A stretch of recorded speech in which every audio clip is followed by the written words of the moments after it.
Oh, look, it's already smoking over here. Hello, friends. Dustin here. You're watching the Life of Lynn channel. Thank you guys so much for tuning in. We've purchased another car. Yes. With increasing fuel prices, driving things that get 12 miles to the gallon is just not ideal. You guys are going to laugh because I know a lot of you have worked on these before and you're like, you're a sucker. I know, I've had one. We ended up with an 08 Audi A4, 2-liter Quattro, S-Line manual car.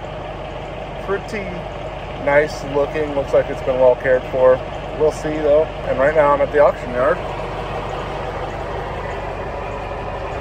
Just completely surrounded by chaos and cars and trucks everywhere.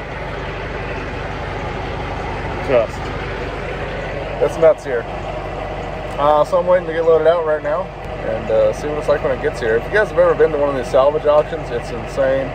Do the bidding online and then you show up like 2 days later and it's just chaos everywhere. Cars and trucks and semis, and they load these things up with front end loaders that have giant forks on the front. They just go around and scoop the car up and plop it down on your trailer or truck or whatever you have. Oh, I'm gonna wait for mine. We'll check it out when it gets here.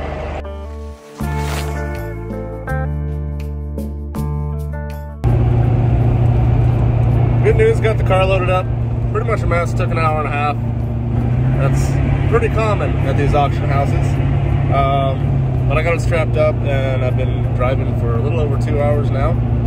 So the auction house is not anywhere close to my house. I was gonna film the car when I got home, but look, it's getting dark out. The sun is setting right now. It'll be down in the next few minutes, so I'll leave it on the trailer. We'll get it off tomorrow and maybe it'll run. I really hope it runs.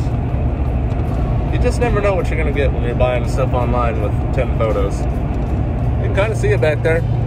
Nope, not at all. Great. Well, good morning, everyone. It's cold outside because it's March in Colorado. Spring's not here yet. Hoping soon, though. Got the car home. Let's check it out. I think it looks pretty good. You know, I did purchase this at the salvage auction, which means there is something wrong with it. It has a salvage title. Yes, why does it have a salvage title?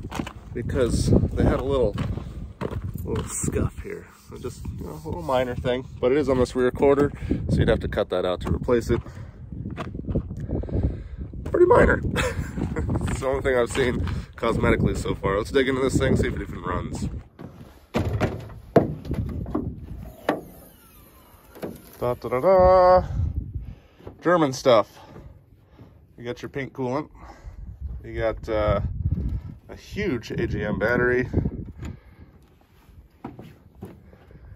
And look at our little turbo there. That's a tiny guy. That's a really small turbo. And it's got a lot of oil on it, which is not ideal. Immediately going into a massive catalytic converter. Looks like we definitely have an oil leak up here somewhere. Maybe just the valve cover gasket. 2-liter engine. I know what you guys are thinking. Junk, right? Yeah. Can be if not taken care of. So it's kind of a gamble, to be honest. If you don't change the oil on these things regularly and keep up on maintenance, this motor will come apart and it will be a mess. But if you do, they actually can last quite a while and they're not too bad. I know one thing that happens is this turbo and this cat are right here. It'll get hot, it'll start cooking the oil on the inside of this block.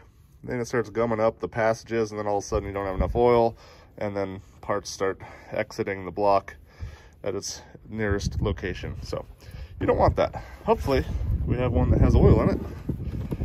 It was well maintained. Yep, it's got oil. It smells good. It smells like oil, doesn't smell like fuel or antifreeze. Doesn't look like a milkshake. It is at the full mark.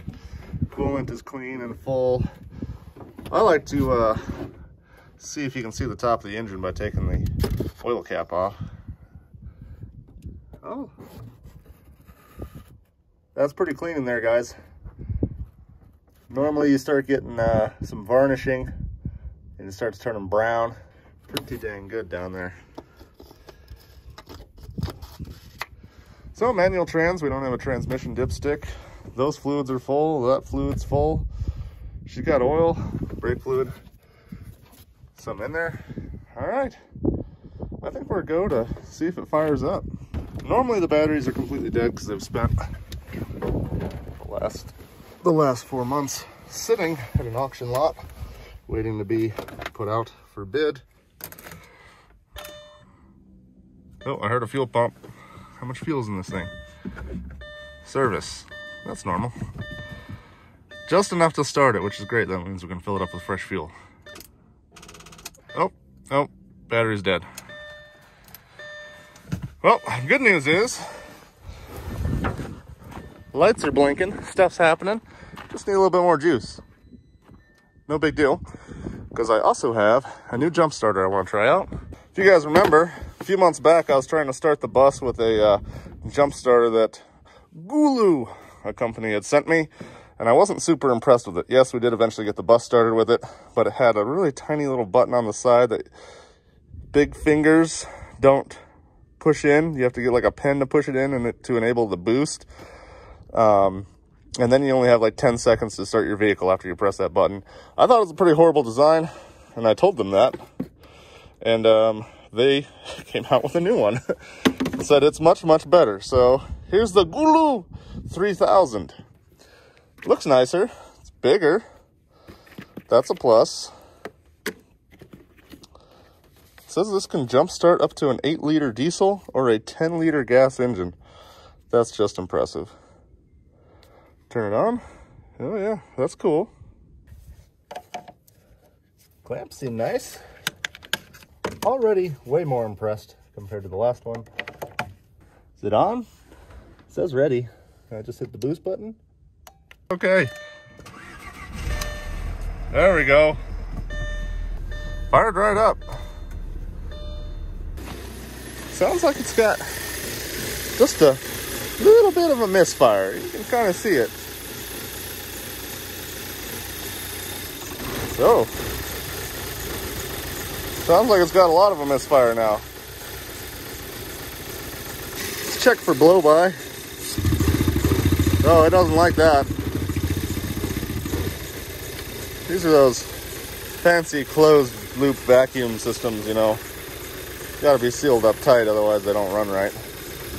We're gonna let it warm up. It's also, you know, really cold outside. Oh, look, it's already smoking over here.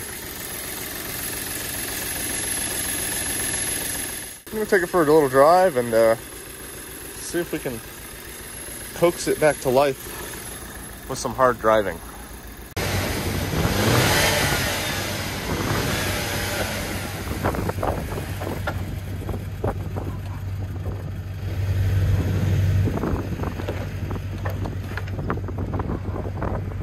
All right, guys, it's time to take this 2008 Audi for a drive and see how it does.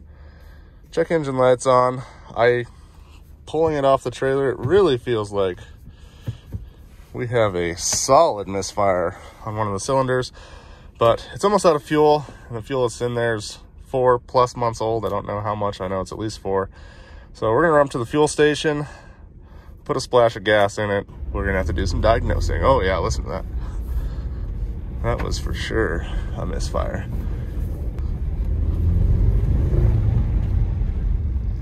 Brakes, those work. All right. Yeah, it's got a little stumble. Turbo still works, but I can hear the misfire.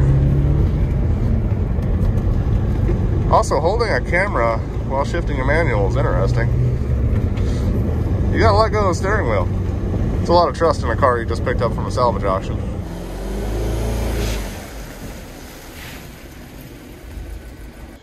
Back from the little drive, and I can confirm that this has a solid misfire on one of these cylinders. It sounds like a Subaru Boxer engine without a muffler. It's just got that definite solid miss in it. So I'm gonna grab my scan tool that Bluetooths to my phone, and hopefully it can read these codes and tell us which cylinder that is. And doesn't sound mechanical, so we're either looking at fuel or spark. Probably spark. It's probably this one. I don't know. gonna dig into it, see what's up. If you guys think scan tools are just too expensive for you to get, look into these little ones like this. This actually Bluetooths to your phone. I got my old phone right here, so I can use that while recording. And yeah, you just plug it into your OBD2 port. We've connected to our 08 Audi, as you can see there. We're gonna do a scan. We're gonna scan all the ECMs, PCMs, all the computers. Past emissions, huh? That's interesting. One generic code found. What's that generic code? Cylinder number 1, misfire detected. Wow, that's weird. Do you think cylinder number 1 was that first one that I pointed at? Huh. Well, I think we probably just have an electrical problem with that coil. Let's take it apart and see what's up. Okay, underneath the hood here, or bonnet for you European folks out there. Number 1 cylinder is this one here. Went ahead and pulled that connector off our coil pack here. Looks clean, looks good. We'll test that for continuity here in a second, but first things first, pull the coil pack out. These can be finicky, so it's a possibility we just got a bad coil. We can figure that out by just swapping this one with that one and seeing if the misfire changes from cylinder 1 to cylinder 2. Next thing is we do have some oil up here, so if you get some oil leaking down inside your cylinder, you can actually have spark grounding out before it fires the plug. Let's look down there. Actually looks pretty good. I don't see any oil runs down there. We're gonna pull that plug, check that out real quick too. There we go. Not too bad. Little carbon on it, but the plug doesn't look that bad. Doesn't look that old either. I would not say that this is an original. Let's see what brand it is. It's an NJKR, so that is a factory style plug. You can see the iridium tip on it. Little carbon. It's a little moist from the fuel, probably from our drive that we just took with the cylinder not firing. Probably gonna be okay. You can see the bunny rabbits running in the background. I've got my helpers here today. They're doing a good job. I can see the top of the piston. Looks slightly wet, but pretty clean in there too. So that's the nice thing about these little 4-cylinder engines. Everything's right on top. You just get to it. Yeah, you get a V6 or something crammed in here and everything's gonna be on the side. You get a lot more things to get around. Would like to get this oil leak fixed up here anyway. We don't need oil dripping on the turbo. That's just bad news bears. So the next thing I'm gonna do is I'm just gonna swap this coil pack with cylinder number 2, see if our misfire moves. If it does, that tells us we got a bad coil pack and we can go buy a new one and throw it in here. If it doesn't, maybe we got a wiring problem. This connector looks like it's in really good shape, so not sure there. We'll dig into it.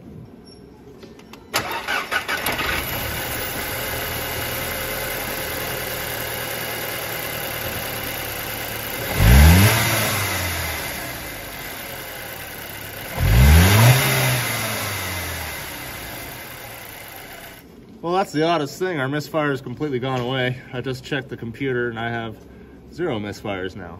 So, weird. Don't know what's going on with that. We had a solid misfire in cylinder number 1.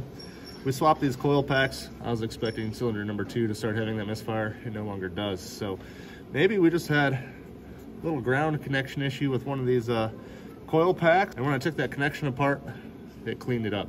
So I'm gonna go ahead and take all these off, go ahead and get in there with some electric cleaner, spray it all out, put a fresh dab of dielectric grease on everything, snip it all back together, and then we'll take it for another test drive. Well, it says everything's okay.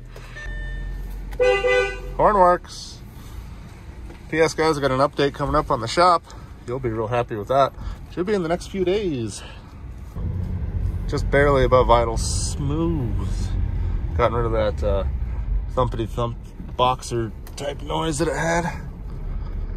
Let's see what she's got.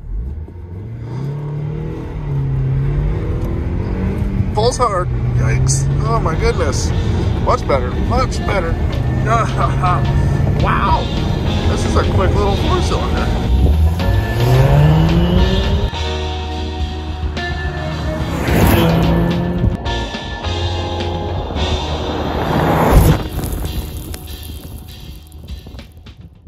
Well, I'd say this thing runs pretty good. Pretty impressed so far. We got lucky. Didn't need like major work, but let's get it on the highway. See how it does.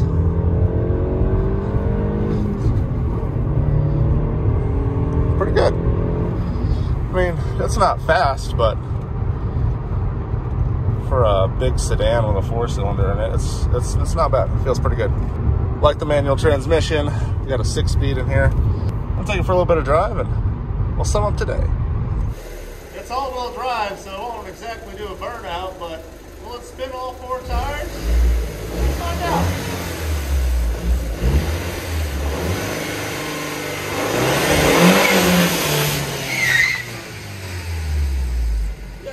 Yes, it will. Well, there you have it, guys. That is our new to us 2008 Audi. It's an A4. It's got the 2-liter Quattro 6-speed. Pretty decent little car. We lucked out again at the auction. I went ahead and inspected the whole car. Didn't find any issues other than our little misfire we had off the bat. But we got that cleaned up right away, and she's running all 4 now, and it's a zippy little rig. You know, it's supposed to get like 25 miles to the gallon. That's if my wife can keep her foot out of it. But we'll see. We'll see. Not exactly the super fuel efficient car we were going for, but 25 is a lot better than, anything else we have. All of these things that get like 14. Oh, that gets 21, but I'm still having title issues. That is just a race car. That, I don't know what that gets. That gets horrible fuel mileage. And of course, motorhomes, they get like gallons per mile, not miles per gallon. It's a little different. New videos coming up on that soon. We are finally finishing up the shop. New video posting on that in the next couple days. And then we're gonna get after it. We've had a little pause in content for you guys, but we had to move a lot of stuff. Thank you guys for joining me today. Hope you had fun picking up this little Audi with me.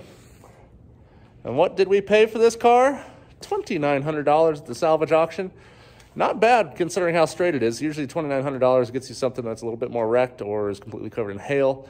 You've seen a lot of my hail cars that I've picked up because hail cars are usually running and driving. They were just in a hailstorm. Turn them into your insurance company takes it away from you and dumps it off at a salvage auction. And that's where I buy them. Got pretty lucky on this one. Prices are going up. I think probably last year, a car like this probably would have gone for around $2,100. Some of those rigs on there, like Teslas and stuff, untouchable, man. I cannot afford cars like that. Even wrecked. A wrecked one is going for $18,000, $25,000, somewhere around there. And that's just a lot of money for something that you have to rebuild and then go get a new title for. Too much work. So, our little $2,900 Audi here. It's going to be a great little running back and forth to town rig. Save us a little fuel from these big jobs. We'll keep those for family traveling. Guys, I'll have that episode up here pretty soon on the completed shop and our shop move. And then we're going to get back to it. Also, if you want to support the show directly, please go to buymeacoffee.com/Life of Lynn. I will have the link down in the description. You can support the show directly there, and any coffee that you donate, or oil, if I like to say so. I drink plenty of coffee, but that money will be going towards oil. It'll be directly going to the projects in the show, so you can help out. And if enough of you guys start to support the show that way, I will definitely be putting all your names in somewhere, a hat. We'll have a drawing of some kind. I don't know. We'll figure it out in the future. Thanks again for watching, guys. God bless you. We'll see you next time.